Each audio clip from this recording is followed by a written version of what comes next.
Et bonjour à tous, bienvenue dans cette nouvelle vidéo d'actualité du potager. On arrive autour de la mi-mai 2023. J'ai encore des tonnes d'images à vous montrer, des plantations en tout genre, notamment les cultures d'été. On va attaquer les poivrons, les pastèques, les melons, les aubergines, les patates douces. Je vais vous montrer tout ça. On va commencer aussi à arracher les premières cultures précoces. Je vous montrerai aussi les récoltes de saison. On va parler des limaces. Vous êtes nombreux avec ce temps humide que vous avez beaucoup sur une grosse partie du pays, et on parlera de ce sujet. C'est important vraiment d'essayer de ne pas se faire ravager le potager par les limaces. Encore beaucoup d'actualités, vous le voyez. Alors on est parti pour cette nouvelle vidéo.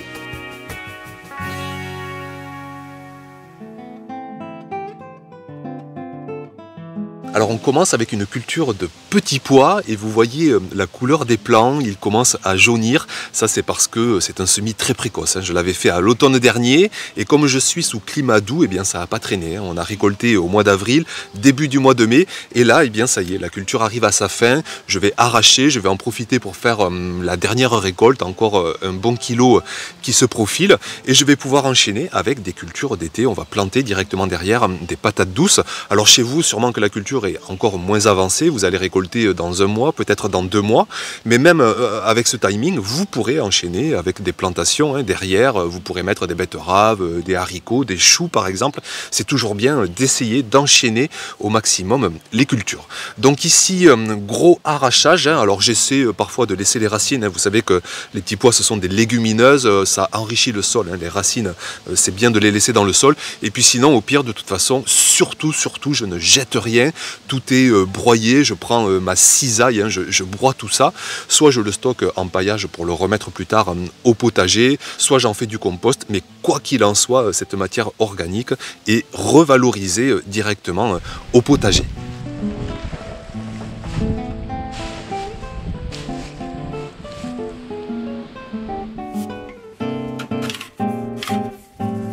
J'enlève les treillis parce qu'on va passer sur une culture qui va se développer à même le sol.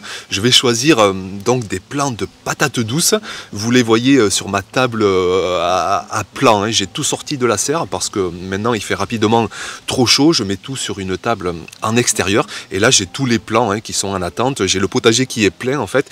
Et j'attends d'arracher, de récolter à droite à gauche. Et sitôt que j'ai une place, hop, j'enchaîne avec des plantations.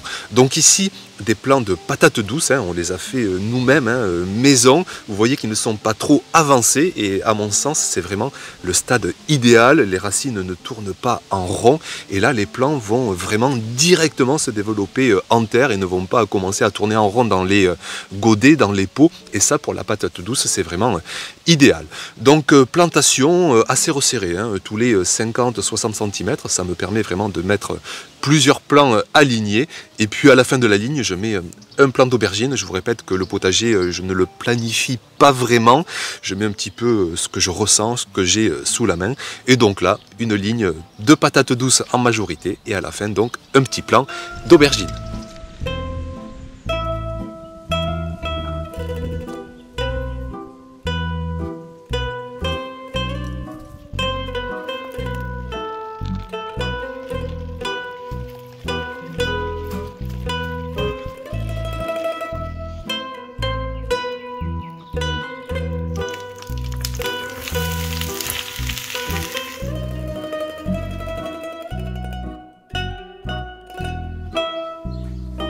Ensuite, on passe à un autre enchaînement de cultures assez classique que vous voyez chaque saison, ça va être les fèves. Alors là aussi, ce sont des semis très précoces, des récoltes qui ont été elles aussi très précoces. Et on a récolté beaucoup, plusieurs kilos de fèves. J'en ai congelé une bonne partie d'ailleurs pour les consommer bien plus tard dans l'année. Donc ces fèves là aussi, alors j'aurais pu les laisser encore un peu, mais j'ai tellement besoin de place que je me décide là à tout arracher. Alors pas vraiment arracher, vous allez allez voir que je prends le sécateur parce que là aussi, on a affaire à une culture de la famille des légumineuses, ces racines toujours qui ont tendance à enrichir le sol. Donc je fais une dernière récolte et au passage, je coupe les plants à leur base et ces plants, eh bien là, c'est une fabuleuse ressource de biomasse, de fertilité. Ça me fait des brouettes entières. C'est vraiment impressionnant la biomasse que génère cette culture. Et je prends ma grande cisaille, je mets tout ça dans la brouette, je cisaille. Et comme les petits pois, ça me fait un paillage d'appoint que je vais pouvoir revaloriser, que je vais mettre au pied notamment de mes tomates, que je vais mettre à droite à gauche dans le potager. Et ce sera vraiment de la fertilité. Ça va nourrir mon sol pour les semaines, pour les mois, pour les saisons à venir.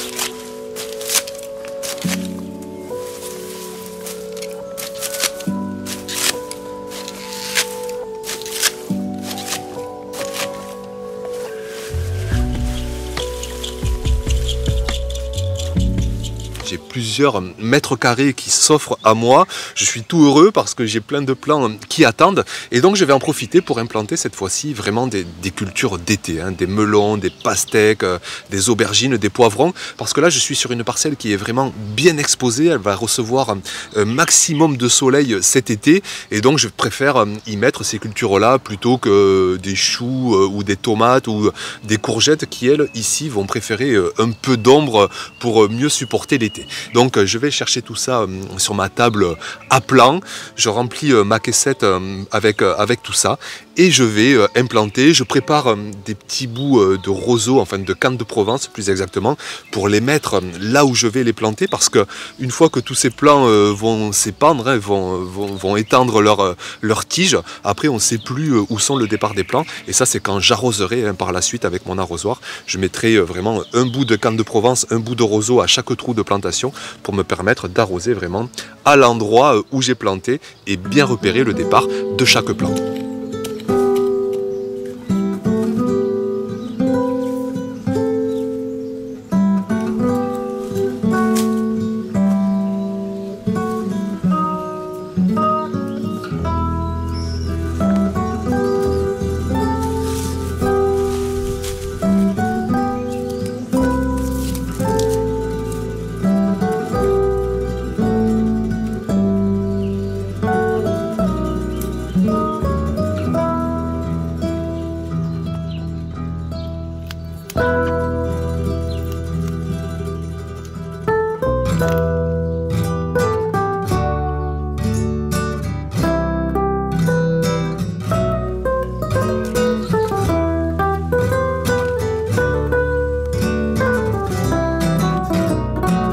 Après, je vous ai capturé quelques images aussi d'une tour que j'avais fait l'année dernière en tour à haricots. Et cette année, je vais la faire en tour à concombres. Si tout se passe bien, je vous préviens, je crois qu'il va y avoir des dizaines et des dizaines de concombres. Certainement, d'ailleurs, j'en aurai trop. Ce sera l'occasion de donner, de partager. Donc, j'avais déjà installé 2 plants.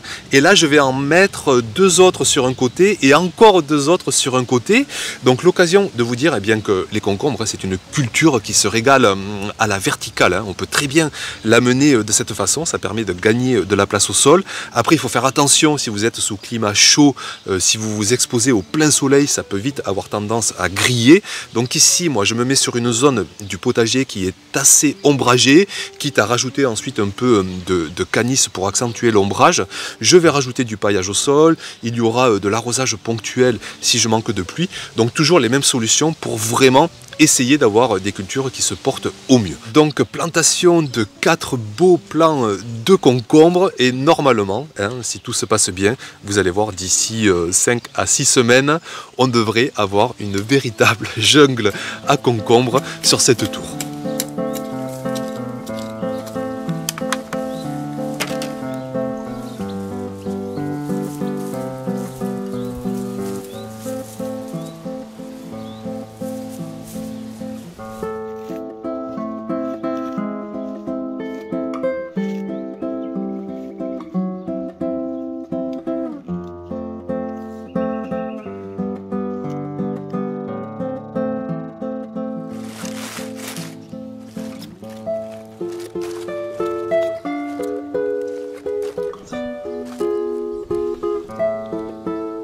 en vous parlant d'ailleurs de cultures qui peuvent griller au soleil, notamment les concombres. Moi je sais que ici je l'ai vraiment constaté, mais en plein été, si je mets des cultures à la verticale au plein soleil, il fait tellement chaud que je peux avoir vraiment du feuillage qui grille. En fait, si vous voulez, le feuillage a tellement besoin de transpirer et il n'est pas capable en temps réel de faire remonter assez d'eau pour transpirer suffisamment, et les feuilles se retrouvent à griller même en ayant un sol parfaitement humide. C'est assez terrible à constater. Donc la solution qui reste dans ce cas-là, c'est l'ombrage ou le mi-ombrage, l'ombrage partiel. Et moi, c'est ce que je fais beaucoup dans ma région. Et là, je vous montre un autre exemple avec les courges.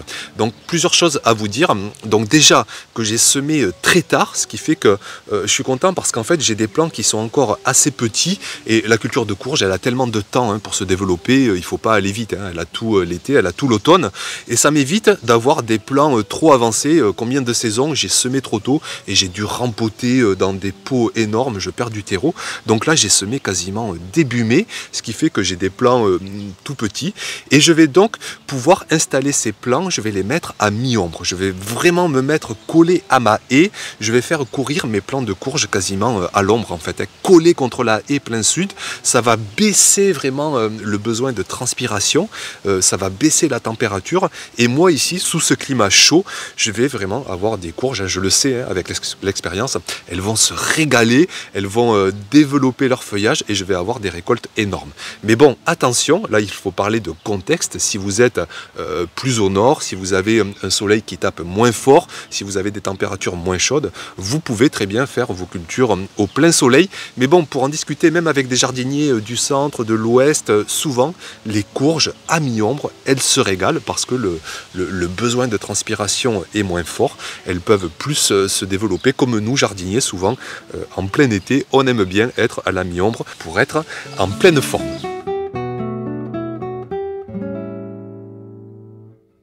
Je finis cette vidéo avec un sujet qui vous préoccupe beaucoup en ce moment, pour beaucoup d'entre vous, ce sont les limaces.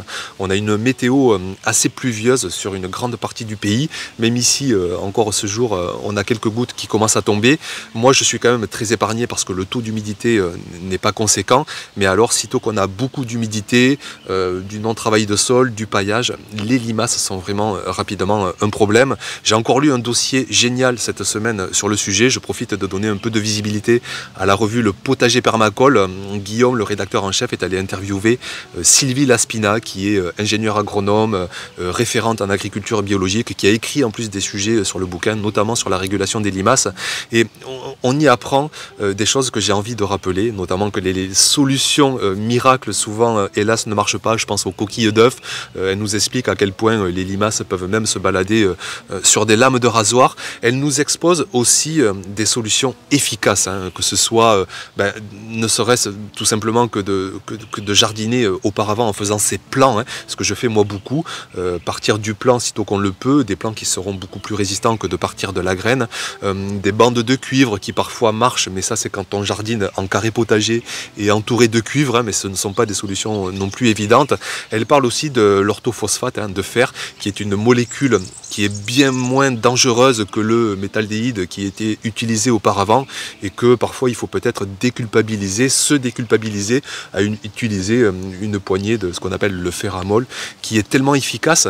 Elle montre aussi, le dossier montre, la revue le montre bien, que les limaces, ça peut se reproduire x10, x20, x50, x100 en quelques semaines seulement. Les durées d'incubation sont très rapides et on peut vraiment être complètement débordé avec ce ravageur, pardon. Donc il faut essayer de réagir vite pour rapidement réguler le problème. Tout un dossier aussi sur les canards. D'ailleurs, cette Sylvie a intégré des canards. Elle dit que c'est pas non plus tout rose, c'est de l'implication, de la responsabilité, de la présence, que ça fait aussi parfois des dégâts au potager, mais c'est gérable avec des canards coureurs indiens. Moi ici, je sais que les limaces, quand ça m'arrive, je n'hésite pas à mettre une poignée en début de saison. J'ai une boîte de ferramol, je crois que ça doit faire 3 à 4 ans que je l'ai. C'est pour vous dire le peu de quantité. Il faut se dire que c'est pour produire de la nourriture, et avoir un espace pris sur la nature qui ne produit pas de la nourriture, quelque part le bilan écologique écologique, le bilan n'est pas bon et il faut savoir nuancer nos faits et gestes et ne pas tirer à bout portant sur un jardinier qui va utiliser une poignée de ferramol. Mais quoi qu'il en soit, pour les limaces, vraiment soyez actifs, ne vous laissez pas déborder, sortez aussi la nuit, faites des sorties nocturnes pour aller les capturer. Je pense que de toute façon, il n'y a absolument aucune méthode miracle, il faut être encore une fois investi, j'en ai parlé dans une dernière vidéo, un potager ça demande du temps, de la présence, de l'attention et les limaces, il faut vraiment être actif. Alors on parle parfois d'autorégulation, hein, qu'avec le temps les limaces se régulent, que des ravageurs arrivent, mais franchement je trouve que c'est vraiment pas évident d'avoir de l'autorégulation, d'autant plus quand on jardine par une approche vivante, hein, sans pesticides, sans fongicides, sans herbicides, sans trop de travail du sol, avec du paillage, on a vraiment rapidement un hôtel 4 étoiles pour les limaces. Donc peut-être qu'un travail de régulation est nécessaire par le jardinier. Donc à vous de voir, n'hésitez pas, si vous le voulez, à aller jeter un œil à cette revue, je vous mets le lien sous la vidéo, c'est vraiment une revue de grande qualité. Donc merci pour votre attention, je me dépêche de conclure parce qu'ils annoncent des orages et je l'espère, on manque de pluie par ici. Merci encore et puis à très bientôt bien sûr pour de prochaines vidéos. Ciao!